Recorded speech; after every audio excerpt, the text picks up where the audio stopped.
presentation and offering to share your knowledge within the region. We will be taking questions during the presentation using the question feature on the right-hand side of your screen. This webinar will be recorded and uploaded to the AIMHO 365 YouTube page, and the link will be available through the aimho.org website. Please be checking the AIMHO website often for future webinars, as well as to submit webinar proposals. Again, a huge thank you to our presenter today. Emilie, we're all yours. Okay, thank you so much. Welcome everyone to Building Grit and Resiliency and your staff. Thank you to AIMHO for allowing me to reschedule this. The last time I tried to present this, my building's fire alarm went off, so that was very exciting. So let's all hope that that doesn't happen this time. So this presentation is going to build off of a previous webinar I did that was the same topic, building grit and resiliency, but focused on building it in your students. This is more so geared towards building it in your staff, and the term staff can be used widely, whether that's student staff, whether that's professional staff. I do think the concepts we talk about in this webinar are going to be pretty tangible and applicable to either type, so hopefully you're able to take some lessons away from this webinar. So to get started, a big question I always like to ask is, how do you define grit and resiliency? And I think this is something we as supervisors need to ask ourselves before we try to teach grit and resiliency to our staff. And it can be really difficult to define grit and resiliency, especially the term grit. I know that one's kind of a buzzword right now. And resiliency, we all have different images that kind of come to mind when we think of a resilient person or what resiliency looks like. But there are some helpful terms that we can utilize. So grit and resiliency, as defined in academia, they come together as one kind of big definition, which is perseverance and passion for long-term goals. So that's what, based on research and papers that have been written, especially by Angela Duckworth, it's kind of the overall definition that they turn to when speaking about grit and resiliency. So we're going to use that definition to frame the rest of our conversation today. A big piece of grit and resiliency that we're also going to talk about today is positive psychology.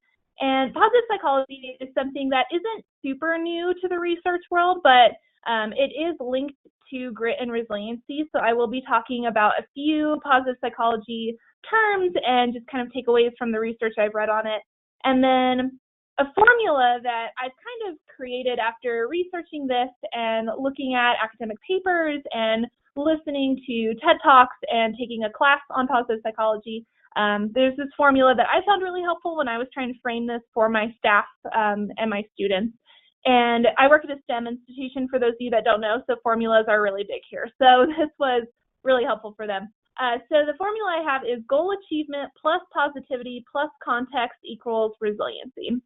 And the way this formula is kind of broken down is goal achievement is a huge piece, and knowing what goals you want to achieve is kind of the base level for this formula.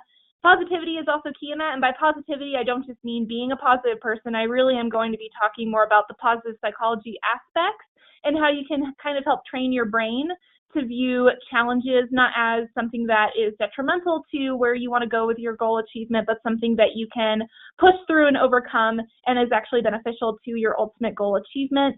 Context is also going to be talked about too, because it is very important to know where your staff are coming from when you start to teach them grit and resiliency. And we're going to talk a little bit more about that as we go forward. So why does grit matter? Why are we talking about this? So research has shown that grit can accurately predict your success. And so when I mean that, if any of you have heard of Angela Duckworth, she is famous for writing a book on grit, and she worked at she went to the University of Pennsylvania. One of her research teams and her went to West Point, and they wanted to see if they could more accurately predict which cadets would make it through not only the summer training, which is apparently very grueling, but also make it through West Point and graduate. And so she formulated a grit test, and she had these students take it. When they entered in, she measured their ACT scores, SAT scores, intellectual ability, I think she also took their high school GPA. So she took all of this other stuff into consideration, kind of the standardized testing that we typically see with students coming into higher education settings. And she found that her grit test more accurately predicted who would make it through that program and who would end up graduating. So that was a big piece for her. Another one that she researched was long-term commitment. And so she also applied her grit test to the National Spelling Bee to see who was winning, who were these students and children and young adults who were making it to the finals in the National Spelling Bee. And she found that the students that tested as grittier on her grit test were the ones who were more likely to make it through the finals due to their ability to stick to long-term commitments. And she really kind of linked that into the practice piece. So she talks a lot about how grit and resiliency are related to kind of the not so pretty work that we have to do in order to make our goals happen, which is the long practice hours, especially with the National Spelling Bee. It was hours and hours every day, just kind of poring over a dictionary. And so she found that the students who were more capable of being able to stick to those long-term practice commitments were the ones who made it further. Another piece on why grit matters is challenges. And so there is a teacher study that was done by Angela Duckworth and one of the students in the Masters of Positive Psychology program at the University of Pennsylvania. And they looked at teachers who were first-year teachers in schools that had low income, that typically had higher disciplinary rates, and they wanted to see if their grit tests that they gleaned from looking at resumes and kind of coming up with touch points to measure grit from resumes, they wanted to see which teachers, if they scored higher on the grit test, would be more likely to return a second year. And again, they found that their grit test more accurately predicted who would make it through the year as a teacher in one of those districts, but who would also attend. And a piece they found from that, which I found really fascinating, again, was the positive psychology piece and how these teachers looked at the challenges that they were met with in these school districts and how they were able to not only work through them, but use them as a way to continue springboarding through their goal accomplishments. So those are a few pieces I found important when looking at grit, and I think these are all very applicable to the pieces we want our staff to succeed in too. And so the big piece I want you all to think about as we move through this are what challenges do your staff face currently? And that can be anything. For me, I oversee student staff, and a big piece I'm seeing right now is kind of motivation. I have a lot of graduating seniors, and so it's really kind of looking at, okay, how do I keep you motivated? How do I continue to get you to buy into this position? And then another piece we had earlier last semester was honestly burnout. Our students had a lot of mental health stuff come up on our campus, and so our staff were the ones, they're frontline resident assistants, and so it was also seeing how can I help them continue to be resilient as they face this challenge, and we're going to talk a little bit about that too. But for those of you who oversee professional staff, what are some challenges that you're seeing them face? Have they told you any challenges that they're struggling with right now? So hopefully that you can kind of jot that down, keep it at the forefront of your mind as we move through this, and hopefully, again, the pieces I share with you are tangible and helping you meet them where they're at so you can overcome those challenges together. So again, Angela Duckworth is one of the big names when it comes to grit and resiliency. But another one that we don't really talk about a lot is Martin Seligman. And if any of you have heard of him, you know that he is considered the father of positive psychology. For those of you that don't know a lot about him, he is one of the leading professors. I think he's actually the department chair at the University of Pennsylvania's Masters of Positive Psychology program. And I took his certificate in Foundations of Positive Psychology online, and it was very impactful. And he focused a lot of his research on not only just grit and resiliency, that was kind of a part of his class discussions, but a big piece was using your team's strengths and using your own strengths too. And I think we talk a lot about strengths in the work we do, right? And there are a ton of different assessment tools for that, like StrengthsQuest, Myers-Briggs, all that good stuff. He also has one too that he created, and I'm going to put it up here right now. It is free to take if you are interested. It's called Via Character Strengths, and he really pushed this during the course to the point where I was just like, okay, my gosh, I'll take the stinking thing. It'll happen. And interesting enough, this has been taken multiple times. The statistics behind it are very valid.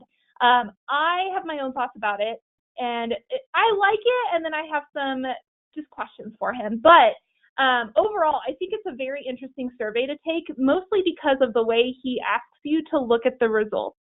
And so in this survey, he talks about how you should focus on your top strengths. And yes, he does rank them, so you can see your bottom strengths and stuff like that. But what he talks about in his class that I really appreciated was he asks us, why do we keep focusing on our weaknesses when we take these types of assessments? Why do we kind of gloss over our top strengths and we really kind of zero in on those bottom strengths and say, why am I not better at this? And then we put a lot of energy into trying to bring those back up to a really big strength. His argument in this is that we should be focusing on finding more ways to pour energy into our top 5 to 10 strengths. And his reasoning behind that is because, according to his survey, the top 5 or 10 strengths that you come up with in your results, those are what occurred naturally to you. You don't even really have to think about using them. It's just how you operate. It's how you respond naturally to events, challenges, goal accomplishment. It's just how you approach life, essentially. And he argues that if you then focus your energy into continuing to maximize those strengths, it'll be easier for you to not only maximize them, but it'll actually get to a point where the ones that you had as weaknesses, your kind of bottom, top, like your 25th strength, those, the ability to pour more energy into your top 5 or 10 strengths ends up kind of compensating for those ones that we perceive as weaknesses. So that is his argument in this. And I really appreciated that because I think we tend to try to focus more on what can I improve? What can I keep doing? I know my weakness is, humility. That was one of my lower ones, right? So I felt pretty bad about that when I saw humility was on there. I was just like, gosh, dang it. Oh my gosh, people think I'm so self-centered. And I looked at my top strengths again, and then I realized, okay, love of learning, how can I use that? How can I pour more into that in order to then make up for the humility piece? Am I doing a love of learning in service of others and things like that? So I really appreciated his take on that, and I think it's interesting if we do look at that when we're talking about our team strengths and our staff strengths. What are the ones that are coming naturally to them, and how can we keep allowing them to pour into those strengths to really maximize them, especially if they're occurring naturally for them already. So, ways to implement this with your staff. Again, we talked about building upon their top, like 5 or 10 strengths. The biggest piece for this, especially as supervisors, is finding ways that these naturally occur. And I think it takes knowing your team pretty well in order to be able to kind of say, okay, I see that you're really strong in XYZ. Here's a project that you would really shine in that will help pour that energy back into those top strengths, which ultimately will also lead towards a more positive work ethic in that area too. Because when your strengths are being used, you feel very validated. You feel good. You feel strong. You feel capable. And so if you're able to analyze your staff, and whether that's you all take this survey together or there's a different survey you like using like StrengthsQuest or Myers-Briggs, it's finding ways that you can help your staff's natural strengths, their top strengths, really grow and continue to have energy poured into them. So for my student staff, I had them take this, and again, they also had thoughts on it because some of them are very hardcore StrengthsQuest people. Some of them are very big on their Hogwarts house, which is fine. Again, whatever you identify with as your strengths. But when we took it, I had them kind of reflect and see, because some of them actually didn't like their top strengths. And I asked, okay, well, think about it. When do you see yourself using this strength? And one of them that they struggled with was love of learning. And they were like, well, I mean, I guess since I'm in college, I like learning. And yeah, I've been thinking of grad school. So, there's that. And yeah, I've taken on this other research project. Oh, okay. I see why love of learning is kind of there. It's just naturally something I go and I seek out. I seek out more opportunities to learn and grow and develop. And so using those strengths, I was able to help them with their programming. So a lot of them were struggling with programming subjects that we have that we asked them to do different programming types in. So like we have a diversity section, we have a section on interpersonal skills, we have a section on leadership. And so I asked them, okay, look at your strengths. look at what would interest you, because if you are interested in it and it's going to build upon your own strengths that you have, then it's also going to be reflected for your students. And I've seen a huge change in the amount of attendance at their programs, the amount of intentionality that goes into their programming efforts with their students, and their overall excitement to do programming. So I found that really helpful. So something to consider for your staff. Utilize these in evaluations. This is something I've started this year because I noticed my staff, and I think a lot of us tend to do this, is we hear you're doing so great at this and this, and you're like, all right, speed it up. Just get to the part where you tell me I need to improve on something. For my students, though, what I'm going to do this year, and I've already kind of given them this heads up, is I really, instead of saying, here are your top 3 strengths, here are your top 3 things you could improve on, I want to say, here are your top strengths I've seen. How can we continue fostering this in order to help you be successful in the areas that you seem to be struggling in? So if I see that you are very strong in connecting others, how can I keep pouring into that strength in order for you to continue to do well and to even improve in general? Because if you're strong in that area already and we're focusing more on that strength, it's going to help you through the challenges that you're facing too. And so I think that might be something to just consider, is using these strengths and talking more about strengths in evaluations with staff. Another piece is looking at how the entire team's strengths align and show up. And so again, if you don't want to use the VIA character strength survey, I think it's important to kind of map it out for yourself, whether that's a visual map or you just have some notes that you jot down about folks, or you ask folks, what do you contribute to the team? That's a really good interview question, right, that we've probably all heard at some point. But really looking at it, so if you have a team whose strengths are kind of just scattered across the board, are they being utilized? How can they also come together? How are those strengths how are those strengths being valued on the team? And then seeing how the projects and the work they do align with those strengths too. Are they being utilized? Going back to the first or second bullet point in here. Another piece too is, are they in positions that utilize their top strengths? And this one isn't saying that if you don't think they are, that they should be let go. We're not going that extreme. This is just saying, okay, how are you feeling in your role? What are your strengths? Let's look at them. Let's look at them in the team overall. Do you feel that this position is helping you pour energy into those strengths? If not, what can we do that will allow you to feel like you are being valued, that your strengths are being utilized?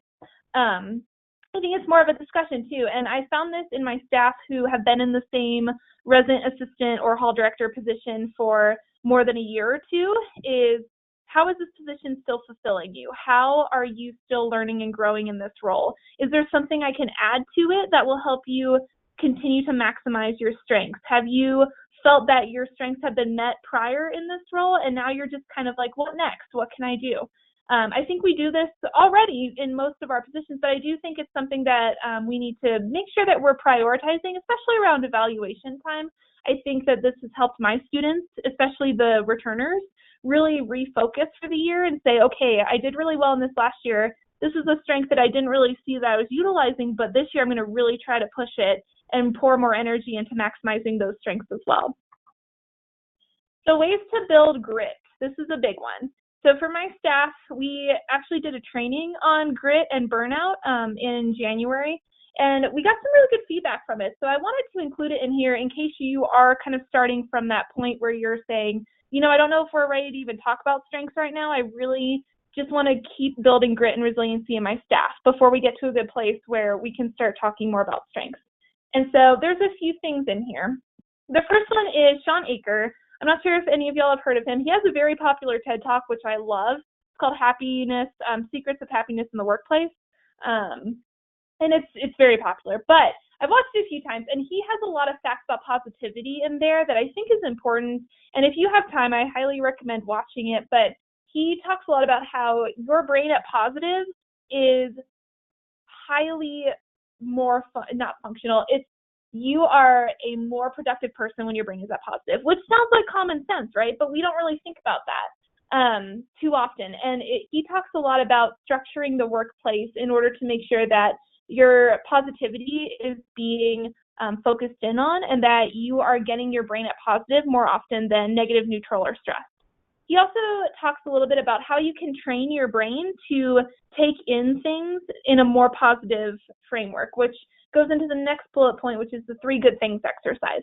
So Sean Eager kind of alludes to this a little bit in his TED Talk, but Martin Seligman really talked about this in his courses, to the point where I was just like, all right, it's like your survey. I guess I'll do it, So I did it, and at first I didn't know how impactful this would be, because Martin Seligman talked it up like it was the holy grail of amazingness. Like, you do this, your entire life will change. And I was just like, it seems pretty simple. How is that possible? Because the 3 good things exercise is, at the end of the day, you take time to just write down and reflect on 3 good things that happened to you.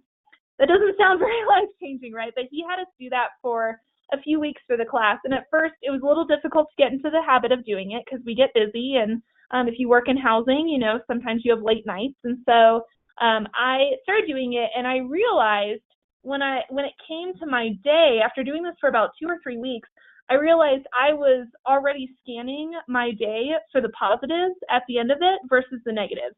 And that was really different for me, because usually I'd come home and I would only think about the bad interactions I had, or I would be stressing over them or reanalyzing the situation over and over again. This time, I started coming back and saying, wow, like, I really enjoyed talking to this one student today. And yes, even though the conversation started off heated, like, I feel like we got to a good place of understanding. And it's a good thing that conversation happened, because I have been wanting to talk to this student. And so I started taking things, and instead of saying, oh, this was a really bad interaction, it was, well, no, let's look and see the good parts of it. And so I started to notice that that's how my brain started scanning things, which was really beneficial. So I highly recommend trying that out. If you are looking for a simple activity to share with your staff to consider, have them write down 3 good things that happened during the day, because Sean Eaker and Martin Seligman talk about how it trains your brain to scan for those positives rather than focus solely on the negatives, which can be really difficult for us to do, especially in today's society and what we're all experiencing in the world around us. I really think that this can kind of help us refocus a little bit too, and kind of help with that positivity. The third part is perspective. Again, Sean Eaker talks a lot about perspective taking, and I think the 3 good things exercise helps with perspective. So it starts training your brain a little bit to see things from all sides.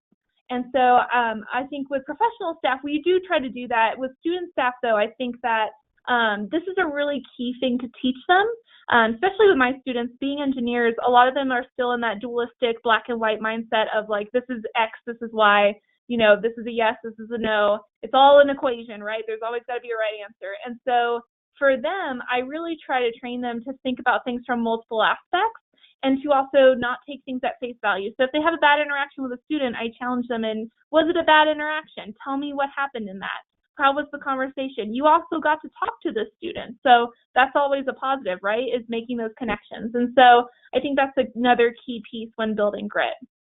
For burnout, the big piece on building grit is try to be prepared as much as you can for burnout. And I did a training on burnout with my staff, and there are ways that you can kind of prep yourself for burnout. There's actually 12 signs of burnout according to research, which I'm not going to go into on here, but if you are interested in getting that presentation from me on burnout and just learning more about the 12 steps and signs and ways that you can prevent it, let me know. I'm happy to send that out to you. But building grit does start with knowing the warning signs for when you're getting burnt out, because if you are burnt out, talking about strengths and building grit and resiliency is not going to be a place that you're ready to go to, especially if you're really in burnout. Number 5 is communication. So this one is really big when it comes to, again, talking with your team, talking about strengths. It's communicating your needs and also recognizing those needs in yourself. So I think this goes back to a larger culture of communication. With my staff, I want them, and I've told them, tell me if you're not feeling like you're being utilized to your full capacity in this role. Tell me how you want to be used in this capacity. So if there's an ancillary that you think your strengths would be very much welcomed in on, or you know that you're strong in a certain area of work, but you're not really getting the opportunity for that, talk to me about it, because I know I can find that opportunity for you.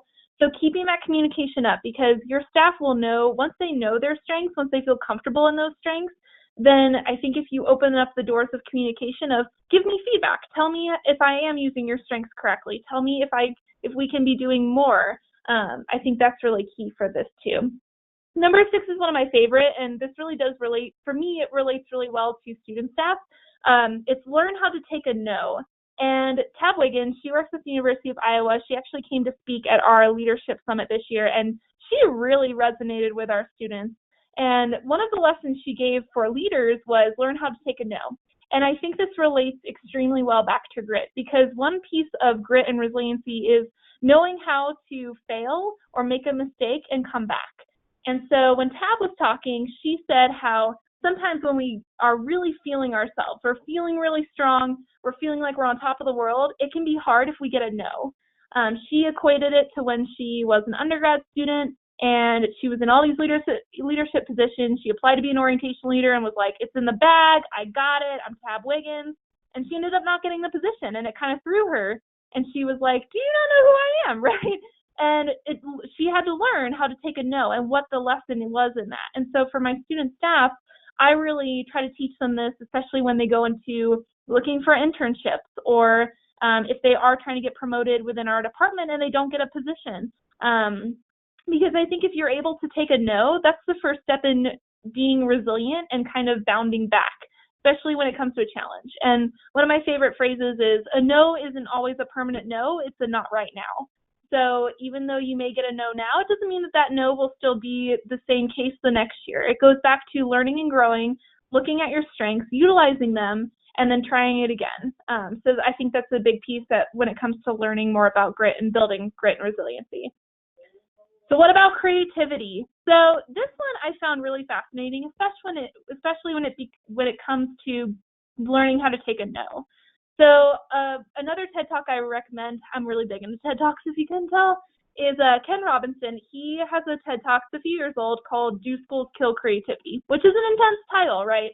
But there's a line he says in this TED Talk that I think relates really well to grit resiliency. So he starts talking about children and how they're not afraid to be wrong, right? And he has some very funny stories that he shares where he says, even if a kid is wrong, if in something they say, they're going to give it a go. They're going to say it anyway. And he has a phrase that he says, and I'll read it to you because I wrote it down.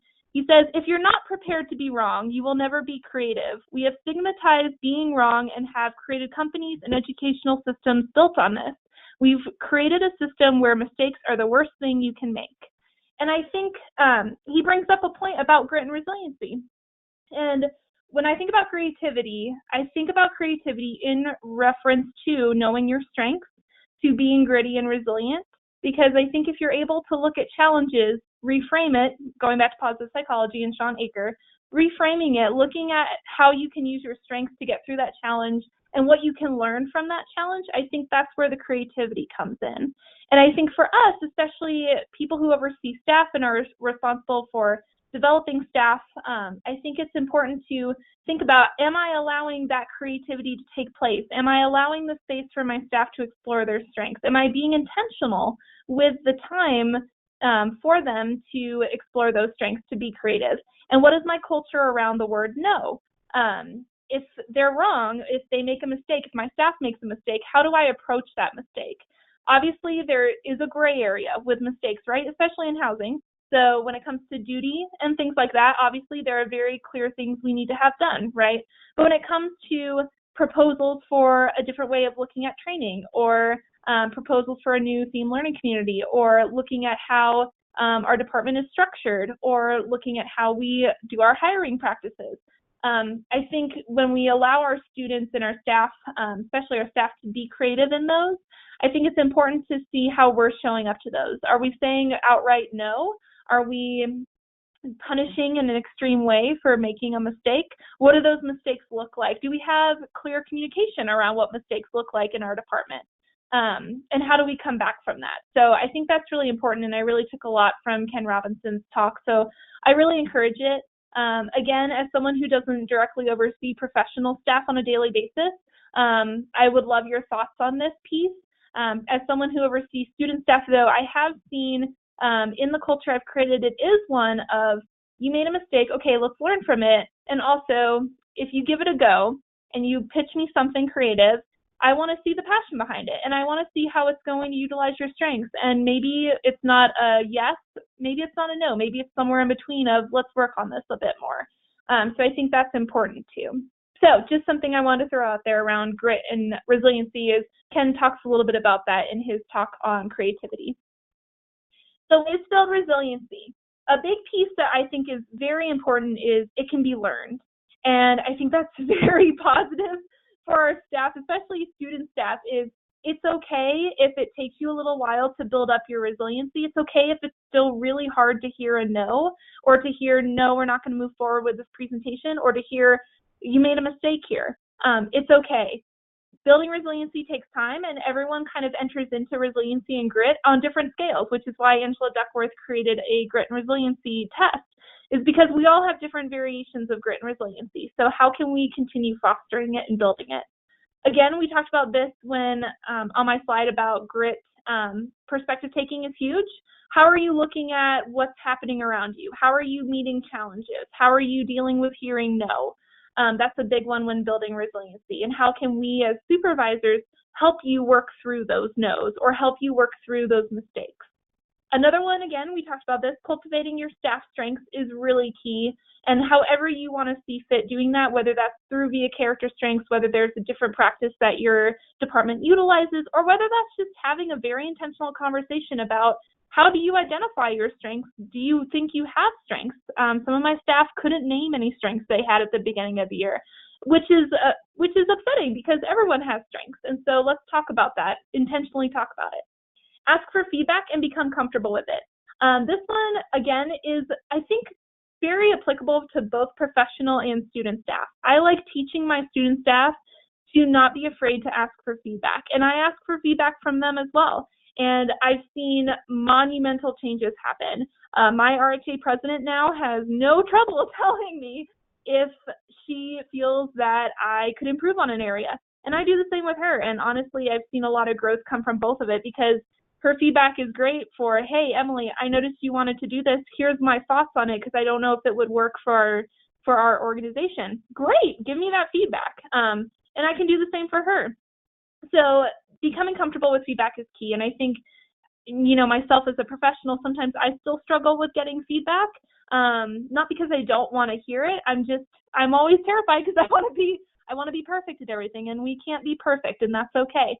But asking for feedback opens up that communication even more. So really looking at our evaluation practices and how we give feedback. Are we being intentional about it? Do we just check evaluations off as another thing we have to get done every spring, every quarter, every semester, whatever it looks like? Are we being more intentional with that? The 3 Ps, I love talking about this because this changed a lot for me. So when it comes to building resiliency, I talk about the 3 Ps because it's related back to burnout. And in burnout research, there were 2 researchers that found there are 3 Ps that kind of signify that your staff member is heading towards a really dark place in the burnout system. So they're moving through the levels of burnout, and it's getting to a really tough place for them. And I'm going to talk about each one of them because I think it's important to notice these in ourselves and our staff, because if we're able to intervene when we start hearing these 3 Ps, I think then we can continue building resiliency. So the first one is personalization. So if we notice personalization in our staff, this is a key flag to say, oh, there might be something bigger going on.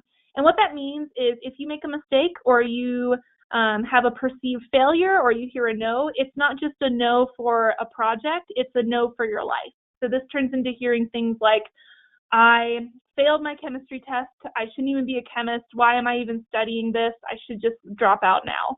So it becomes personal, it personalizes it into, it's my fault as a person, I can't believe I messed up on this, it's all about me, versus being able to remove yourself and saying, hey, I failed a chemistry test. Okay, I know it's not going to pervade into the rest of my life. I know it's not completely my fault. Maybe I need to talk to professor a little bit more. Maybe the material was presented in a way that wasn't reflected on the test. Maybe I need to look over that a little bit more. And that's where the pervasiveness piece comes in too. If we hear this one failure has ripple effects throughout the rest of my life. So again, with the chemistry test, it would be I shouldn't even be a chemist. I shouldn't even be in college. I failed a chemistry test. I'm done. I'm out of it. Pervasiveness, if we notice our staff are seeing a failure as something that's going to impact negatively the rest of their experience, their career, So catching that is really important, and recognizing that in ourselves too. Permanence is also another key piece in determining whether or not our staff are heading for burnout. So that's if a no or a mistake, that's a permanent thing. So that is, I failed my chemistry test, I'm never going to do better. I'm never going to overcome this, it's done. That has solidified my chances of exceeding in this class, in this profession, in this degree. I'm done. So those are the 3 P's to watch out for. If you notice a lot of personalization, if you notice pervasiveness, if you notice permanence, if you notice those conversations being had amongst your staff or in evals, try to catch that, try to pinpoint that, because that's a sign that they need a little bit more help when it comes to building their resiliency. And also, they may be in burnout, and burnout, again, is its own separate discussion that I could go on about for over an hour. But I think that's important too. If we're really trying to keep communication open, if we're really trying to be intentional with developing our staff, we really need to be looking out for those too. Most importantly, Maslow's hierarchy of needs. So in one of my early slides, I talked about in that formula of goals and positivity and context, this is the context piece. And this is something Angela Duckworth kind of mentions a little bit, and some of the research on Martin Seligman's team talk about too. You can't talk about grit and resiliency with someone if their basic needs are not being met. And this is huge for me, especially with my student staff, because I need to know the context around their lives to really understand where they're at and where they're willing to be in those conversations. So if my staff is stressing out because their financial aid is being pulled away, or there's been a death in the family, or their family is moving, or they may not have a permanent home to go back to, or they may be struggling with food security. If they're struggling with those, they're not going to be at a place to talk about grit and resiliency. They need those basic needs met. So I use this, and I talk about this in this presentation because I think we need to also consider the context around our staff's lives, and that includes professional staff.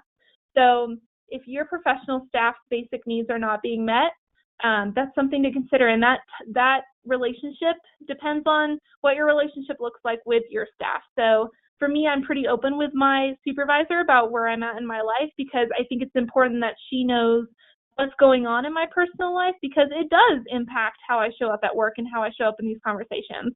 If I'm struggling with paying the bills one month, I'm not going to be willing to enter into an hour-long discussion about, let's talk about grit. I'm going to be thinking about that constantly, and I need to know that she's there and she gets that, and she knows when to have this discussion with me. So again, it comes back to how safe you feel in having those conversations, because I know that it varies depending on the department you work in. And as a supervisor, I know it also depends on what your own views on the relationships with your staff are too. So I would say, have a conversation with your staff about what do you want from the supervisor-supervisee relationship. Are you open to talking about what's going on in your life so I can get a better sense of where you're at when we enter into these conversations? Or are you okay with just kind of keeping that separate, only focusing on work? It really depends. I have some staff members who they really aren't comfortable sharing a lot of their life story, and that's okay. And we've come to an agreement of, if something personal is going on though, and you need some help with that, let me know. And that can be something as simple as, Emily, I know you really wanted to talk about my strengths today, but I'm not in a really good place right now. I just need a little bit of a minute, but I'll be ready for it maybe in another week. So having those conversations can be really important, and knowing the context of your staff's lives and all that encompasses can be really important too. And again, it goes back to fostering what those relationships look like. So the biggest thing is your staff need you and you need them. And I think grit and resiliency are important in that, because it goes back to building on the strengths of your team. Your team was hired for a reason. You probably had a say in hiring them, or even if you didn't, they're there for a reason. So how can we cultivate grit and resiliency so that we're stronger, not just individually, but as a unit? We're able to meet challenges together. We know how to meet challenges. We feel good about meeting challenges that come our way. And we feel resilient. We feel that our strengths are being utilized. We feel that we are being valued for our strengths. And we also feel that our supervisors have intentionality behind the conversations they have with us, whether that is in feedback, idea pitches, or evaluations. That intentionality is key. So I just want to end with that, but I hope that you learned some takeaways from this when it comes to building grit and resiliency. I hope that you've thought a little bit more about how you formulate evaluation discussions, how you focus in on your staff strengths, and how you kind of foster those strengths too. Hopefully my piece on Martin Seligman gave you some ideas for how to approach those conversations. I hope that the tips I gave you are also helpful. Again, if you really wanted to learn more about the 3 Ps and burnout and how that can impact grit and resiliency and how your staff shows up, feel free to email me. I'm happy to send you that presentation. I wanted to put the resources up here. Sean Aker, again, his TED Talk on happiness in the workplace is great. Martin Seligman, father of positive psychology, according to a lot of folks, but his online class was really beneficial. Sir Ken Robinson, his TED Talk on creativity is really interesting as well. It kind of helps me formulate how I approach working with students. And again, Angela Duckworth, I referenced her a lot in her work with grit and her grit test. So that's what I really had for you today. I hope it was helpful. And if you have any questions, please feel free to let me know. Thank you, Emilie. We really appreciate you taking the time to share your knowledge in this area with the region. So please know how much the association appreciates you. As a reminder, this webinar was recorded and will be posted to the AIMHO 365 YouTube page, and the link will be available through the aimho.org website for your future use. Please be on the lookout for future webinars by checking the AIMHO 365 page on our website. We have lots of exciting presentations coming your way, as well as your opportunity to submit webinar ideas and proposals. Have a great day, everybody.